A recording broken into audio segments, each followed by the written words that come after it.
It certainly shocked a lot of the Europeans. The Vice President of the European Commission said it was almost as if the Americans were picking a fight with us. Well, I asked POTUS about this speech that J.D. Vance gave to the Munich Security Conference. Take a listen to what he told me.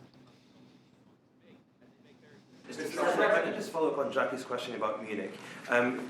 Vice President Vance's speech to the conference has ruffled quite a few feathers in Europe. What did he say to ruffle them? I don't know. He was talking about the freedom of speech and migration in Europe. Do you believe that European leaders have a fundamentally different view of the world than this administration's? Well, I heard his speech, and I tell you, you're talking about JD's speech, right? Yes, sir. I heard his speech, and he talked about freedom of speech, and I think it's true in Europe. It's losing. They're losing their wonderful right of freedom of speech. I see it. I mean, I thought he made a very good speech, actually, a very brilliant speech. Yeah. Europe has to be careful. And he talked about immigration. And Europe has a big immigration problem. Just take a look at what's happened with crime. Take a look at what's happening in various parts of Europe. I thought his speech was very well received, actually. I've heard very good remarks.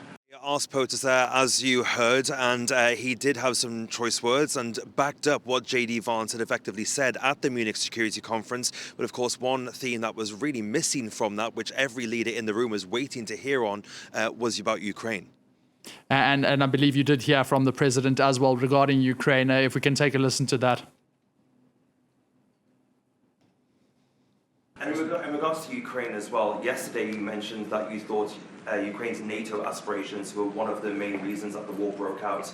Who do you blame for the war, Ukraine or Russia? Well, I think this. I think that there were a lot of people to blame. All I can say is very simply, if I were president, that war would never have happened. And you know what else wouldn't have happened? The Middle East wouldn't be all blown up, and October 7th wouldn't have happened either. Those two areas, you wouldn't have inflation, you wouldn't have October 7th, you wouldn't have Russia and Ukraine fighting. None of those things would have happened if I were president. So a shocking, really, statement there from Donald Trump. He's been asked twice now in 2 days. First by my colleague Peter Alexander at NBC as to about what Russia would have to give up in any negotiations, and not just Ukraine. That question was effectively dodged by the president. And then I asked him, as you heard there, outright, who was to blame for this war, Russia or Ukraine?